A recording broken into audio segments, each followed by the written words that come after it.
Welcome to Hull Adventures. I'm Eddie. Laura isn't here right now.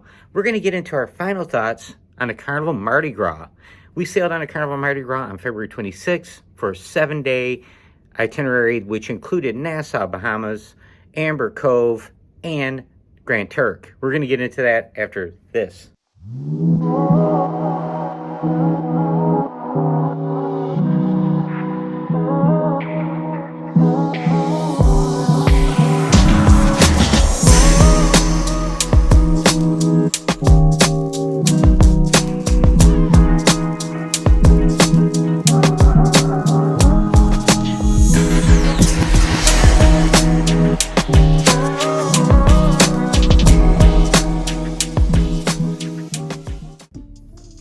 Okay guys, before we get into details, let's talk about some basic ship facts about the Carnival Mardi Gras for those of you that are unfamiliar with the Mardi Gras. The Carnival Mardi Gras is the latest ship in the Carnival fleet. It did its inaugural sailing in August of 2021. It was actually launched in August of 2020, but due to COVID, it was delayed. The actual sailing, inaugural sailing was delayed by a year. It's a little over 180,000 gross tons, which makes it by far the biggest ship in the Carnival fleet. It is 1,130 feet long. It has a beam of 137 feet. It has 18 decks. It will hold up to 6,500 guests at max capacity with a crew of 1,735. On our sailing, there was 5,400 guests on board, which puts us at about 83% occupancy. But it felt more crowded than that, guys. We'll get into more of that in a little bit. Okay, it's the first Carnival ship powered by liquid natural gas in the fleet. And it is a huge ship by Carnival standards, but in the cruise industry, current day right now, the Oasis class ships by Royal Caribbean and some of the MSC ships are 25% larger than the Carnival Mardi Gras. So if you're worried about the Carnival Mardi Gras being a super mega sized ship, it really isn't, but it is a very big ship.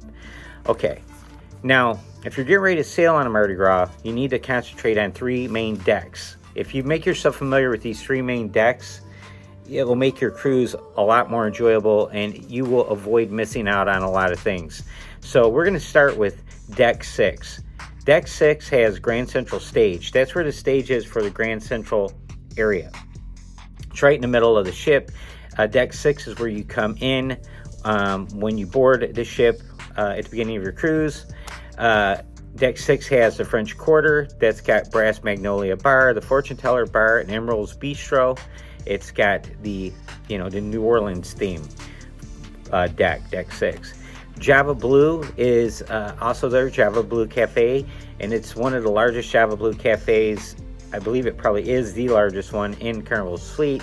They added a new grab and go section that has salads and sandwiches, which is really neat. You can walk up, there's like fresh fruit, salads, and sandwiches throughout the day at various times. They replenish this area, and you can just go up, grab whatever you want, take it with you.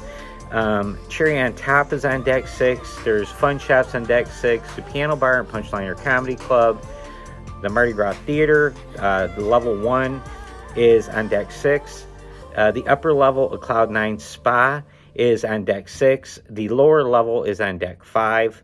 So, there's stairs right there, the elevator to go up and down to the Cloud 9 Spa. Like, I believe the thermal suites are on Deck 5, right under the Cloud 9 on Deck 6. Cloud 9 Fitness is on Deck 6. The Flamingo Restaurant, Carnival Kitchen, and the Palm Restaurant. The main level of the Palm Restaurant which is the MDR, is on Deck 6. There's also the Central Stage Bar on Deck 6. So if you think about this, if you've seen pictures or video of the Mardi Gras, when you come in the ship, when you board on embarkation day, there's a huge glass windows and there's screens that drop down, and it's 3 levels high, right? So this whole area, Deck 6, 7, and 8 is all screen. It's where all the shows are. So Deck 6 is where the actual stage is, and there's a bar for that stage area on Deck 6. Okay, moving on to Deck 7. So you got 6, 7, and 8. That's the heart of the ship, these 3 decks. what we're getting into here. Deck 7 has a Mardi Gras theater, the balcony level. Mardi Gras casino, and it's a huge casino, guys, on Deck 7. It takes up most of Deck 7. Grand Central continues on Deck 7, as I just mentioned. There's more fun shops, the Limelight Lounge, the Alchemy Bar, Fahrenheit 555 Steakhouse, the Dream Studios, and Palm Restaurant upper level is on Deck 7. Deck 8 features Shebang, the Havana Bar, more Dream Studios, Bonsai Teppanyaki, Bonsai Sushi, Cecina del Capitano, La Piazza with Bar della Rosa, Pizza del Capitano, and Piazza Panini is in that area.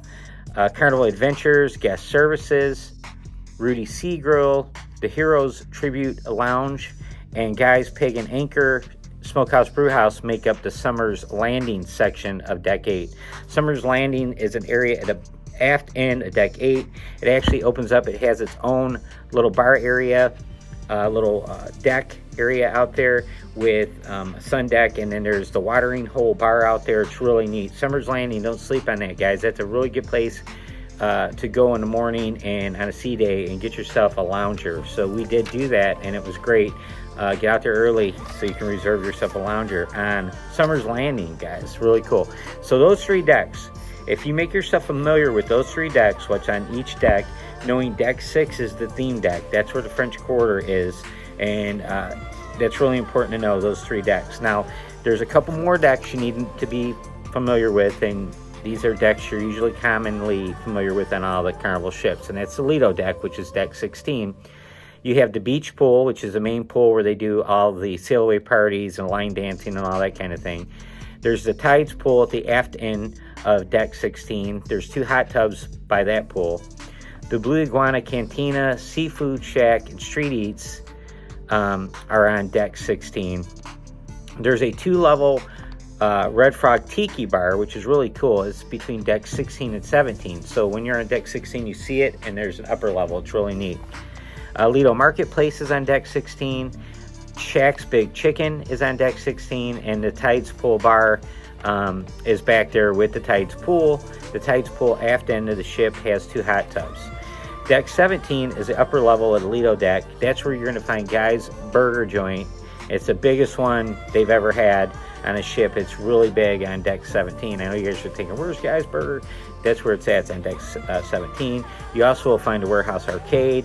Circle C and Club O2 kids clubs are up on Deck 17. Deck 18 has your Serenity deck. Forward is a Serenity deck. You had a Serenity bar. You had the Fresh Creation salad bar. There's a pool at the Serenity area with 2 hot tubs. Now, the pool's like kind of shaded, so the water is usually kind of cool in that pool, so just be aware of that. But there are 2 hot tubs. It's a really nice Serenity deck area. Forward on Deck 18 is where you'll find the sports square, the ultimate playground is what they call it, where you have mini golf. You got the basically the waterworks, the ropes course, the basketball court, all that stuff is on Deck 18 forward. Okay, then the cool thing on this ship is Deck 19 is where Bolt is, the roller coaster, which we did not ride on. But Loft 19 is on Deck 19.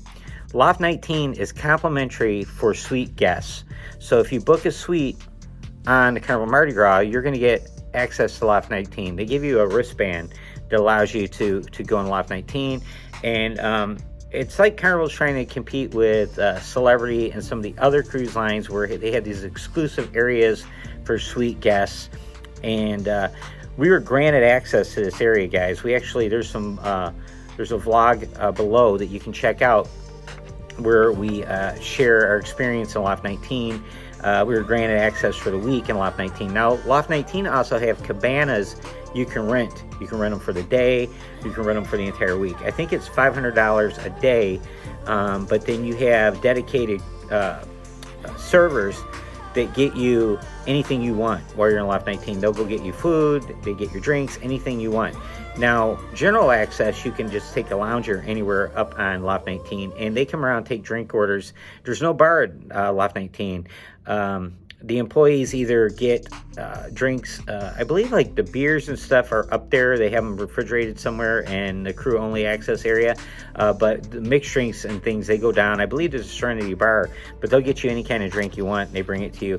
There's a huge hot tub up in Loft 19.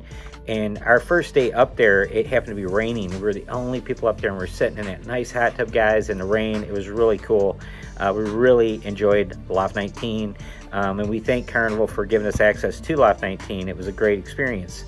Now, with that said, the reason I wanted to point these things out to you is to kind of give you a guide, because I know most of you watching this vlog are either planning to cruise on the Mardi Gras soon, you already have it booked, or you're considering booking it.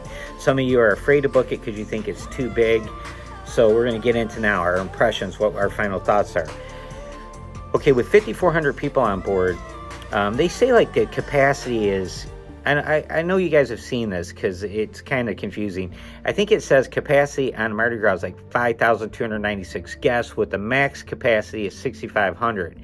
And I think that means like when you have 3 and 4 in every room, you can that can hold 3 or 4. Now know this, a lot of those rooms, those staterooms will only hold 2 people. They don't have options for doing more than 2. We learned that recently. We thought they could all, hold at least 3 guests. We thought the couch and the balcony cabins all turn to beds, but they don't.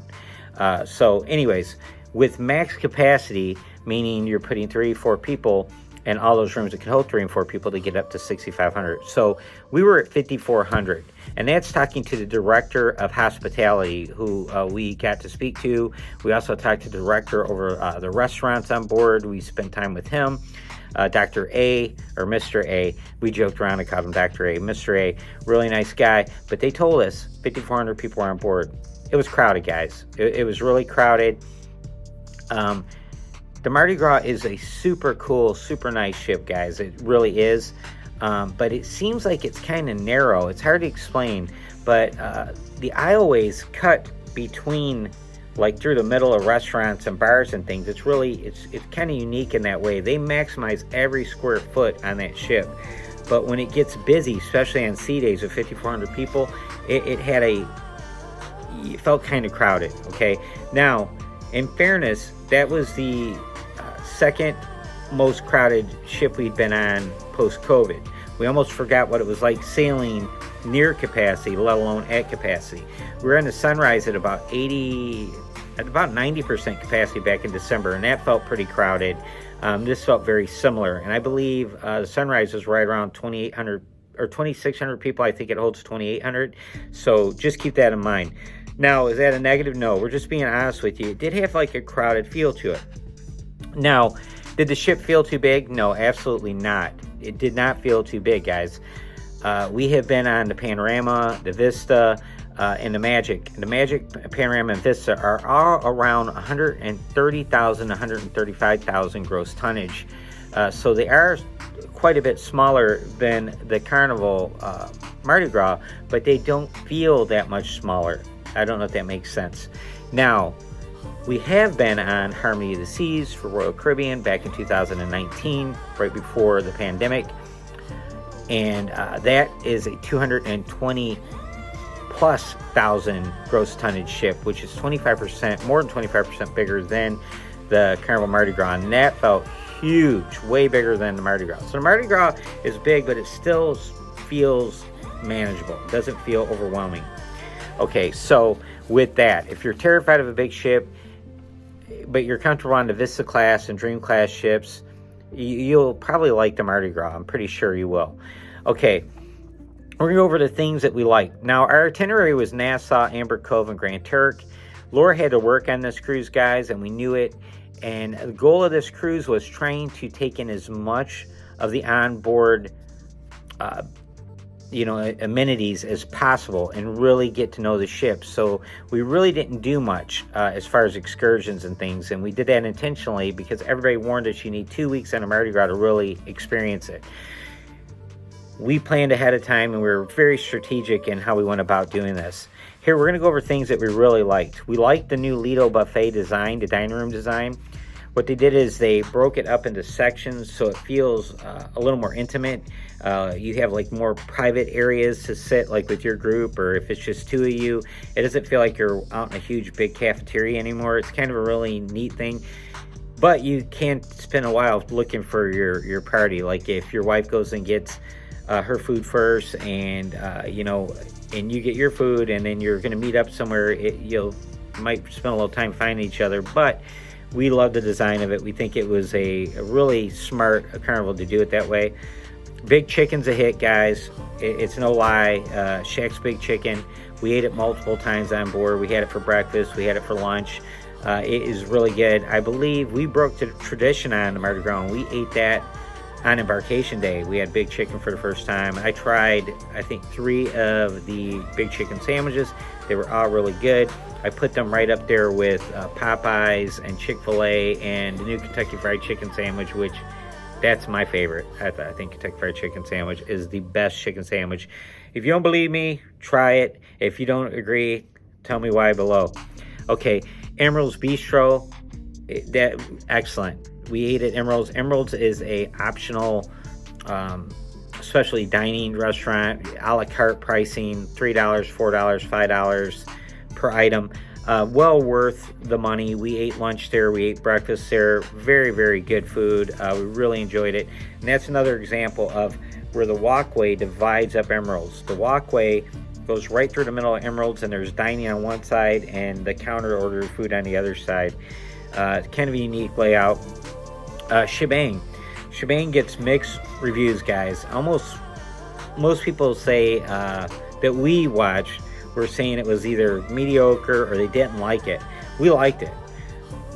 What you got to keep in mind, guys, Carnival has their own touch on any kind of food they make. You're not gonna get traditional Mexican made food, with the exception of the Blue Iguana. Those tacos and burritos are next level. But when you're talking like a Mexican dish, like at the MDR, whatever, they have their own little spin on everything. Shebang is a combination Mexican and Asian food restaurant.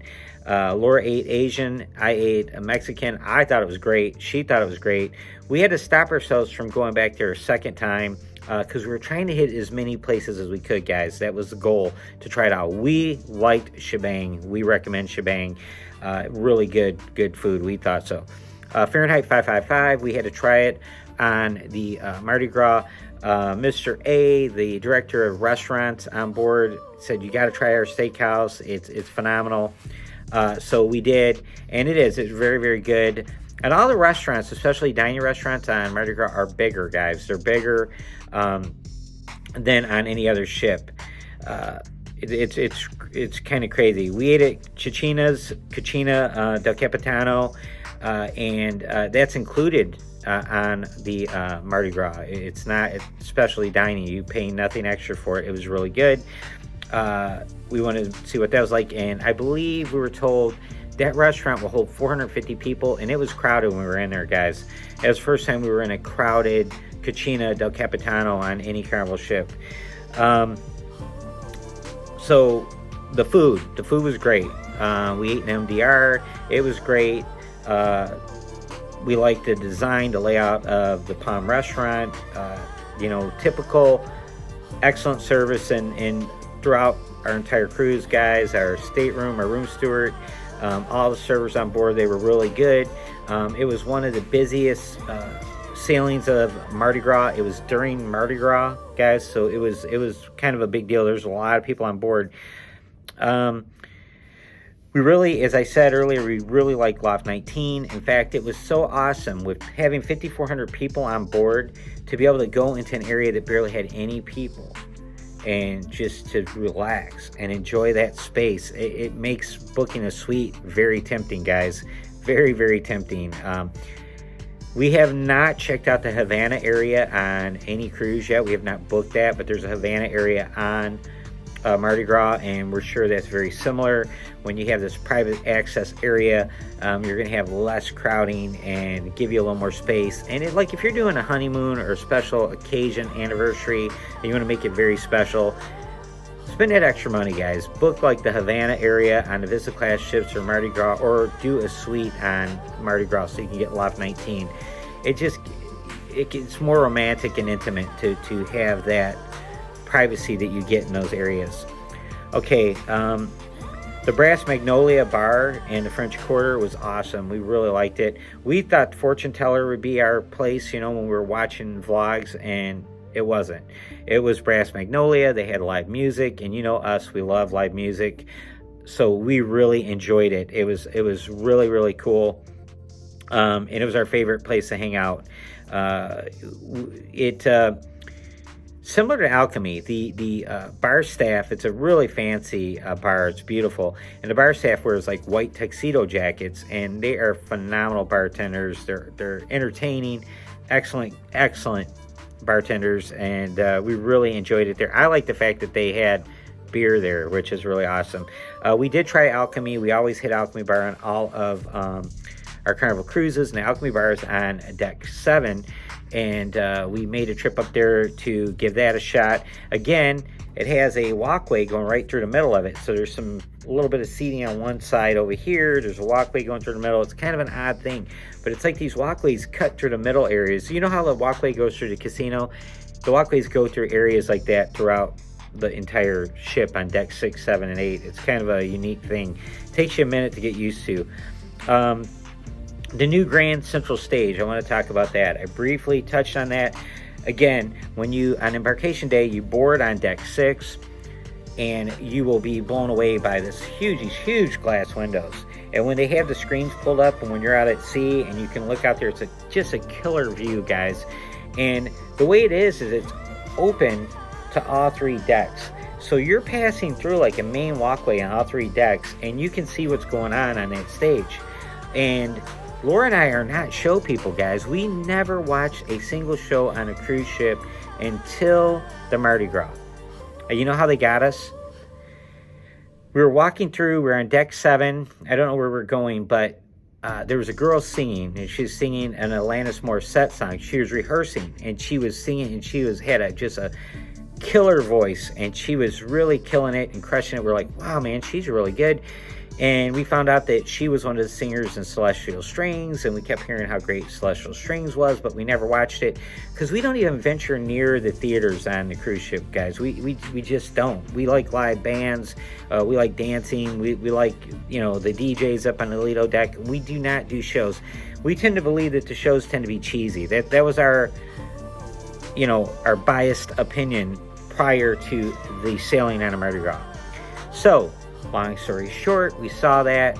We looked through what's happening on the Hub app and realized that we could go see Celestial Strings later that night. And we went and we got seats like 45 minutes before the show starts. You have to do that, guys. You have to got to get there 45 minutes to an hour early to get a seat, because it's hard to get seats, because those shows, because the way it's set up, guys, it's like moths to a flame. It just sucks all the guests are within earshot or can see visual gets pulled into watching whatever they have going on. And it was awesome, guys. And in fact, there's a vlog below where I briefly shared this young lady singing that song during the show, and it's really, really cool. We loved it. We thought it was outstanding, and afterwards we felt really dumb for not watching shows on other Carnival ships. But you know, that's part of, you know, trying to always grow and experience new things and, you know, improve. You know, you always want to keep an open mind and try new things, and we really did enjoy that. It was really cool. So with that said, on the Sunshine, we did not get to see the shows on the Sunshine. The Sunshine cruise we just got off, guys, we had our family members with us, and it was a lot different than what we normally do, because you know, with 7 of us, right? It was Laura and I, my mom, 3 of our kids, 2 of them are adults, and our son-in-law. You know, we felt, you know, we were kind of entertaining them, we were spending time with them, and we were like always like covering to central areas where we would gather throughout the day and gather, you know, in the evenings and stuff. So it's a little different than how we normally do. I'm usually running around the ship, guys, with you know, recording everything I can and getting all kinds of pictures and video, and we did more of a family thing on that one. So with that said, we did not catch the show on the Sunshine because the group really wasn't interested in going to the show, but that's why we didn't. But we will be checking out shows on our future cruises. In regards to the Mardi Gras, our final thoughts, would we recommend Mardi Gras? Absolutely. It's a different kind of experience, guys. The purists, the Carnival purists that, they love, the pride and the legend and the small ships and the classic design, they might be overwhelmed by a ship like the Mardi Gras. Those of you that have sailed on the Royal Caribbean, Oasis class ships and large classes by MSC and the larger ships by Norwegian, it won't be overwhelming to you at all. In fact, like I said, they managed to make it bigger, but it's still kind of intimate, and it does feel a little crowded at times. That would be my only negative about the Mardi Gras. But again, keep in mind, guys, it's been a long time since we were on a crowded cruise ship, so we're still getting used to that. But in comparison to the Sunshine was at like 99% occupancy. It didn't feel as crowded as the Mardi Gras. But again, the Mardi Gras, the way it's designed, those 3 floors with all that cool stuff, it just sucks everybody into those 3 floors. So it gets kind of crowded. And the Lido deck was pretty busy most of the time, especially sea days. If you've ever been on a cruise ship, if you don't get out there and reserve your chair, the chair hogs are going to get the chairs, so you have to join in or you don't get one. So you got to do the same thing they're doing. Now, moving forward, the Mardi Gras is the first ship in the XL class family of ships for Carnival. The Celebration will be the next one launching, and it will come out, the inaugural U.S. sailing will be on November 21st, 2022, and we will be on that one. So we'll be on that one, and they already came out and said their Deck 6, their theme, there's no French Quarter, obviously. It's going to have a Miami theme. So they're celebrating the heritage of the original Celebration and the history of the company. I believe they have their area is going to be called 820 Biscayne, and that's the address of the original Carnival headquarters in Miami back in 1972. So it's cool how they're incorporating all these traditional elements of the original ships and celebrating their history while moving into the future. We like what they're doing. We think it's really cool. And I'm going to go right back to that one thing I keep mentioning that feels overcrowded. Did it feel uncomfortably overcrowded? No.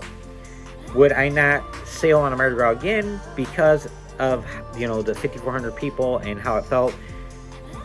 That won't stop us from going on again. But if we do it again, we probably will do a Havana area or do a suite.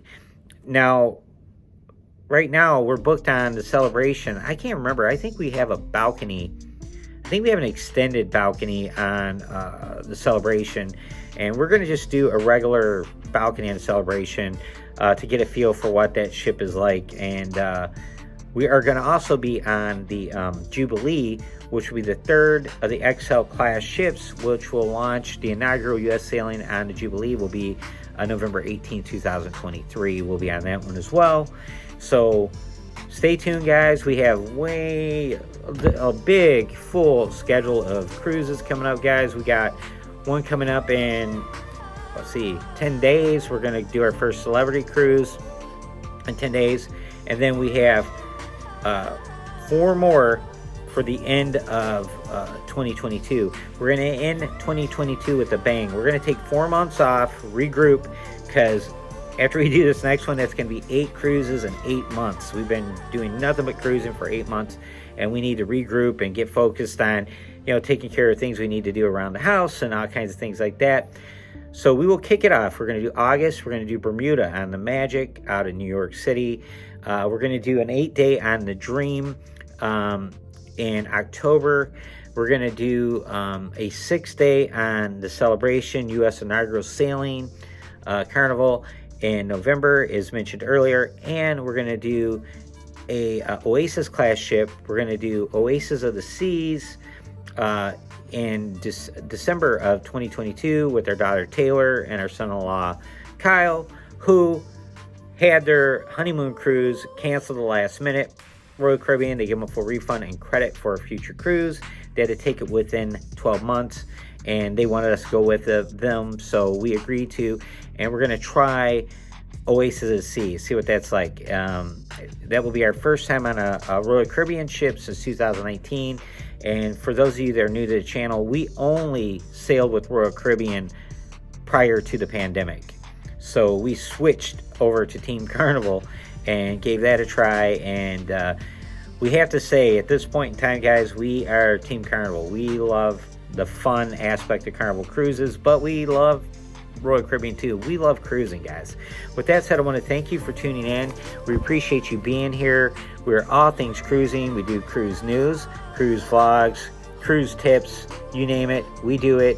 Make sure you turn the notification bell on, guys, so you can stay in touch with all of our breaking cruise news, and we'll talk to you soon. Bye-bye.